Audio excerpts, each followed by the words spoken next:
ये तहरीक बेदारी कराची सिंध के सारे खुशामदीद और बहुत बहुत शुक्रिया आप लोगों ने यहाँ मदद किया और ये मौका फराहम किया कि मैं एक बहुत कमसिन ज़ामीन से मैं बहुत खिताब करने का शर्त हासिल कर रहा हूँ। मैं अभी 2 करोड़ सुन चुका हूँ और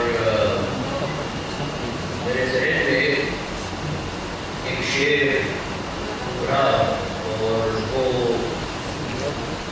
मेरे ख्याल में इस अंग्रेजी में जो तब्दील मैंने वज़ाहत की है उसका हासिल रहेगा कि हवस तो है निशाते कार क्या क्या न हो मरना जीने का मजा। पहली चीज़ तो ये कि ये तकरीर मैं अंग्रेजी में कर रहा हूँ मगर तकरीर उर्दू में इसलिए कि आपकी तवज्जो इस तरफ रहे। So we have to understand the issue that we are going to be reckoning with. Global warming refers to the long-term rise in the average temperature of the Earth's climate system, primarily caused by the increasing levels of greenhouse gases in the atmosphere. These gases, such as carbon dioxide and methane, trap heat from the sun and prevent it from being released back into space, leading to a warming effect on the planet.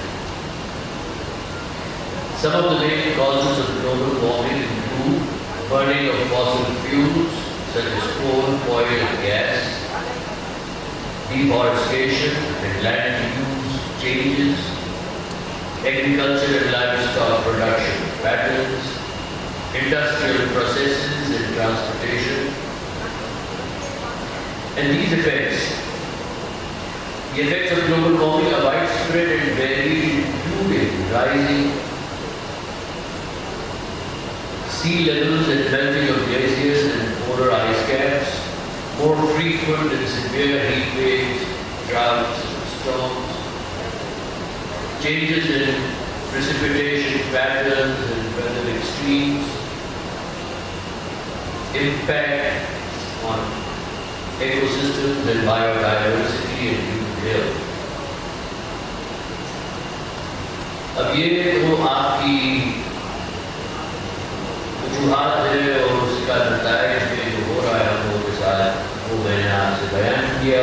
मगर जो खुशखबरी है good news is that there are many ways to reduce our carbon footprints and slow the rate of global warming, such as using renewable energy sources like solar and wind power, increasing energy efficiency in buildings and transportation, protecting and reforestation efforts, eating a plant-based diet and reducing food waste, supporting climate-friendly policies and technologies.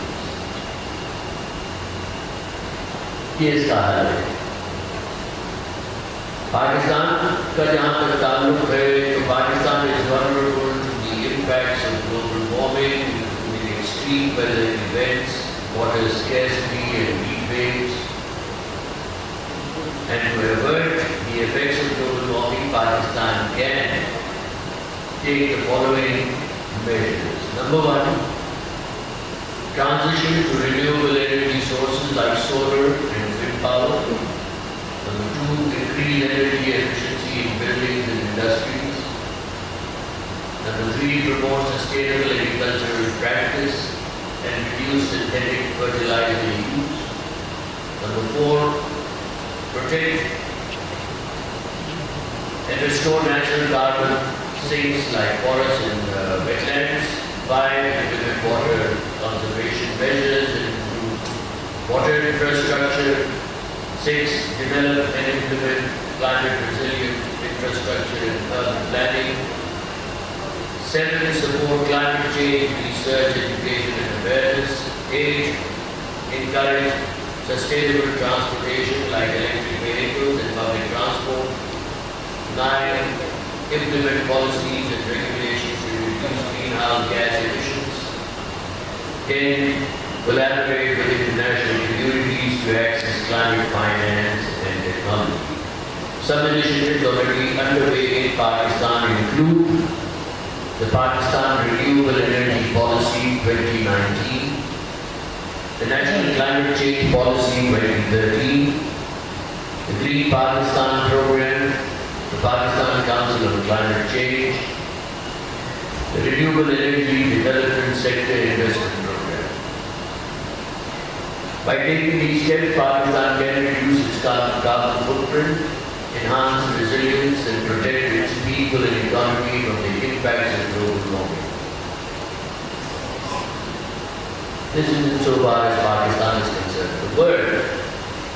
What is the world going to avert the phenomenon legally and technologically?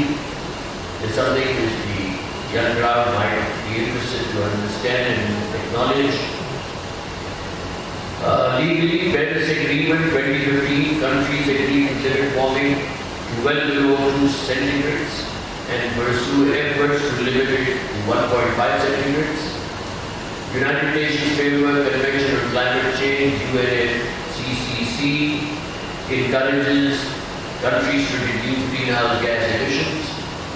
International climate law suits courts are holding governments and corporations accountable for climate actions.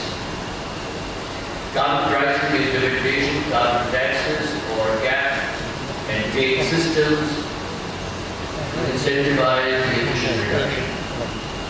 Technologically, renewable energy, solar, wind, hydro, geothermal energy are becoming increasingly cost competitive.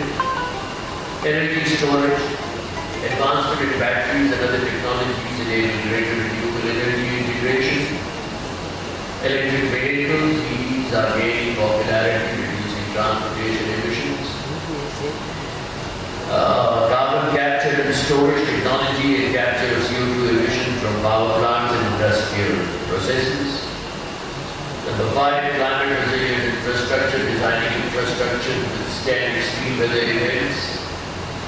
6, sustainable land use practices like agroforestry and permaculture promote carbon sequestration, climate smart agriculture techniques like precision agriculture and vertical farming enhance productivity while reducing emissions. Advanced nuclear power, next generation nuclear technology of lower carbon energy generation.